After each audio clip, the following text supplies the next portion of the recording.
Hi, everyone. Reverend Dr. Katy here. I hope you're doing really well.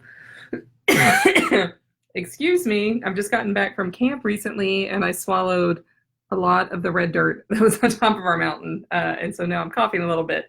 I was up there with a bunch of youth. It was really, really fun.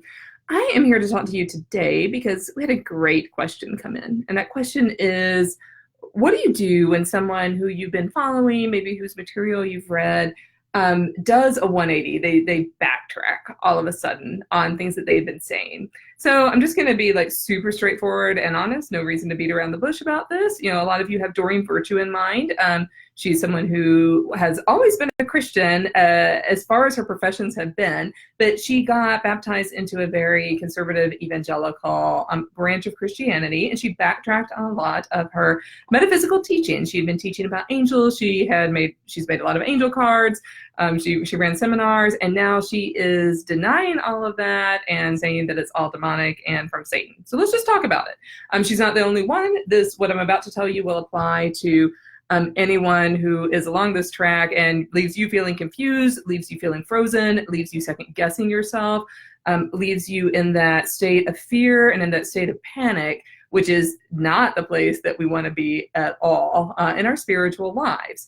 So I just made a video a day or two ago, and I will post the link in the comments after this on the power of presence, the power of your personal presence. This is so important. What anyone else says, eventually, when you're really secure in the power of your own presence and the truth of your own walk, won't matter. It won't matter what Doreen Virtue says. It won't matter what I say. Although, I hope you continue to look to me for guidance because that's what I'm here for. It won't matter what your mother says. It won't matter what your grandmother says. It won't matter what your neighbor says. It won't matter what Gandhi says, right? Unless it resonates with your own inner truth. And this is the place that we all need to be when we are in divine communion with Christ, when we are being led by the Holy Spirit, when we know the inner truths of our own wisdom. It won't matter what any of those other people say. So that power of presence is where we want to get to. And so what I'm addressing now is that in-between place, when you're kind of first beginning and before you have that significant power of presence, and when you need to get to from point A to point B or C or D. What do you do? So I'll just be very straightforward. That I began reading Doreen's stuff 5-6 years ago, something like that. I've always found it pretty light. She calls herself doctor, but she doesn't have a PhD from an accredited institution. It's from a non-accredited place. So she's ridden the coattails of scholarship and of pop psychotherapy that I have not ever found to be all that persuasive. She earned her degree, but it's not from a place that actually is accredited to grant PhD. So that is something that you should know. So I found her material to be very surface, and she's pretty much always said, if I feel it, it must be true for everyone. She's had a lot of good material in there in the meantime. That's been fine. I've used some of it. I use her cards. I still find them to be very helpful. No problem there for me personally, and for my own inner guidance. Now she's done this 180 and she said that everything is coming from the devil. Everything is coming from Satan. So let me ask you, where is she coming from? Is she coming from a place of love and a trust, or a place of fear and damnation? I know where I want to come from. I want to come from a place of trust and of being one in Christ, of being in that kind of a spirit place. This is nothing against her. She is on her journey. Blessings to her. I wish her nothing but the best. I will pray for her. I hope she will pray for me if she knows who I am, and that we can share that mutual love in Christ, because we're all headed for the same goal. We're all headed for the same place. Christ encompasses all of us, no matter what. We all fall short at some point in time. And that's kind of part of being the human condition. How else can we possibly learn unless that's the case? And so when you learn to tap into your own inner guidance, then you can say, is what that person is saying, is that ringing true for me?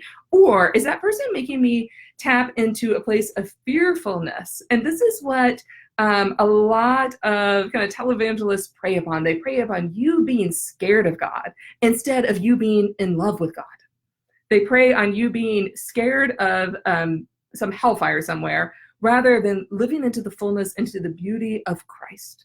and letting Christ be our guide. If Christ is before us, who can be against us?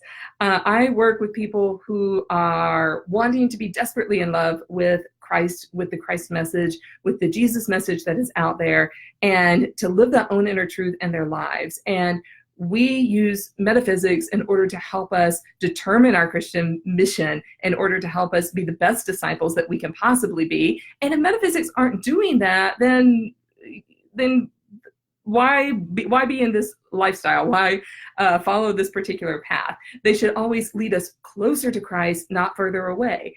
My Christian walk does that. The way I understand metaphysics, the way that they show up in my lives, the way that they show up as synchronicities, as angelic love, as messages by people, for people, this beautiful community that we all create, they all lead me closer to Christ. When my ego gets in the way, most of the time, sometimes with the help of other people, I recognize that, I put it to the side, and I am drawn closer into Christ. That is always where we should be headed. So I have this picture on my wall right here to remind me of that.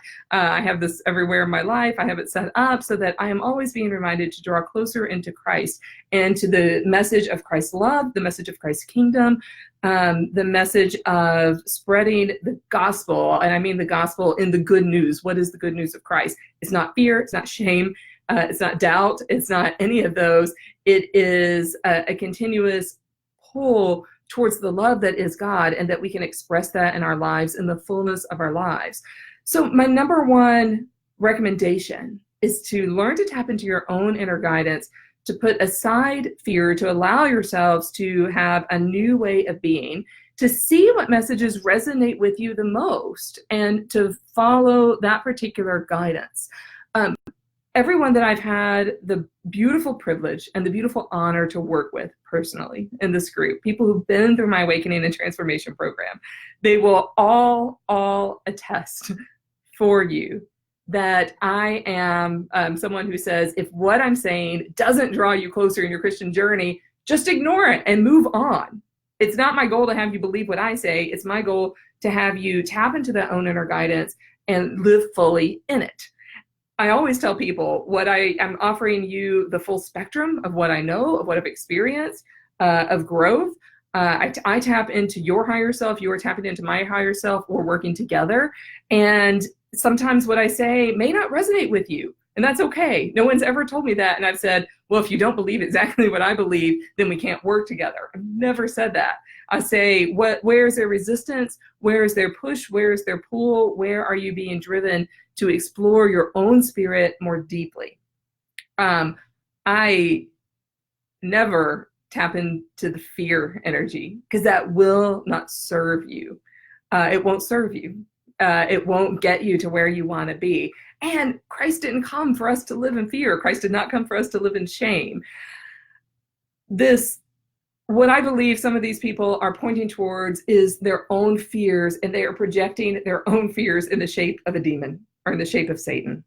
I don't have room for that in my life. I don't have time for it either, because there's good news out there. I'm out there for the good news. The word gospel means good news. Evangelion, that means good news. I'm here to share the good news of Jesus Christ, not the message of who is or isn't going to hell, because that is not up to me at all. Doesn't even interest me. I think we're all going to the same place, which is union with God. And we're all getting there in a bunch of different ways, in a bunch of different fabulous ways. We all have our lessons to learn. We have our messages and old programming to shed, to leave behind. And then we have new dimensions of love and of kingdom to move into. In the Lord's Prayer, Jesus says, give us this day our daily bread. What's your daily bread? What is it? Is it love and kindness and gentleness and self-control? Or is it fear, shame, doubt? And if it's fear, shame, doubt right now, that's okay. Just be honest about it. Be honest about it. And then by naming it, we can help start to leave it behind and shift into the new place. That's what we're all about. We are all about creating the most beautiful vibrational dimension that we possibly can. And I can't do it alone. You can't do it alone. We are all doing it together. That's what it's about. the people who do choose to move forward with the Awakening Transformation Program, together we're all building this beautiful, wonderful reality together, and then spreading those messages. And I watch my alums every day spread those messages, live their truth, live their reality, tap into these deeper dimensions, use them in the name of Christ. And I love watching people figure out exactly what their Christian mission is and how they can employ these metaphysical tools to help them live the best life that is possible for them. So tapping into your intuition is the first step. If you need a little help getting there, let me know. That's what I'm here for. And we do this together. I don't expect you to do it on your own.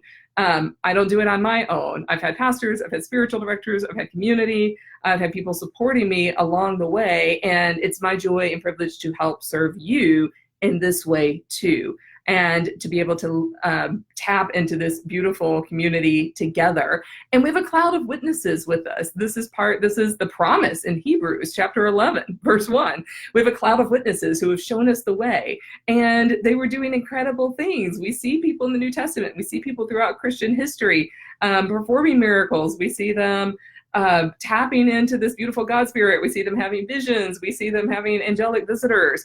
We are no different. We're also called to do all of those things and more. We're not limited. So Christ doesn't come to limit us. I think Christ comes to free us. For freedom, we have been set free. You can read that in Galatians. I think it's chapter 5. I might be paraphrasing a little bit there, but you get the point. So when people come and they do these 180s, you know what? That's their journey, and it's kind of none of our business. I know that feels really harsh to say, but it's actually true. Doreen's virtue is not any of my business. Like I said, I don't wish her ill. I wish her only the best. And if she comes around with a different message in a year, frankly, I won't be surprised. I won't be surprised at all. Her message is not my message. My message is something different. So welcome to this message. Christ has been here to set you free. It is for freedom that you are created. It is for love. It is for joy. It is for kingdom. It is for spreading the good news. It is for getting out there and being a disciple in the truest sense of being a disciple of Jesus Christ. And metaphysics is one way that will help you get there. It's not separate at all from the Christianity. It is part of the Christian message that we are one in union with Christ, and that when we release all of this other stuff that doesn't serve us, boom, we're right there. We're right there. We're right there as Christ ambassadors. And I want to be an ambassador of love and of joy and of gospel, not of anything else, And that's what I'm commissioned to do. And I love helping other people do that as well. If you're curious about that, reach out to me. Maybe it's time for you to begin that journey for yourself. All right, I think I gave a little mini sermon, so I'm going to wrap this up now. I'm looking at some of the comments. Hey, I love you all so much. Y'all are just the best ever. Hey, everyone. Glad you're here. I'm just clicking a bunch of likes. Hey, hey, hey. Okay, I think we're good. I'm going to read one comment that's a little bit longer. Hey, we've got some first-time people. I'm really glad you tuned in. You can always watch these in replay, and I put them up on YouTube too. Yeah, so I'm going to read this comment by one of the alums, by like one of my very first alums of the Awakening Transformation Program, who has this interior grounded self life down. Yeah, and so she says, it's hard but essential to do our interior work. Hello, holler. To ground oneself in what resonates true, and to have a community of support to travel with you on that journey. That's what we are all about here. So my message about when you hear people do these 180s, I'm not saying tune them out, but I'm saying, does it resonate with you? If yes, continue on. If not, bless them, thank them for the wisdom that they have been able to offer you, and move on. Absolutely no one is going to be perfect at this. Everyone is going to screw it up from time to time. So we also have enough allowance for grace in our lives and to allow people to change. The message of Jesus Christ is one of transformation into love and joy, and that is available to every single one of us, to me, to you, to everyone we know. So I will revel in that for the rest of the day and pray for my own continuous transformation and pray for yours as well. Love you all so much. I will talk to you soon. Bye-bye.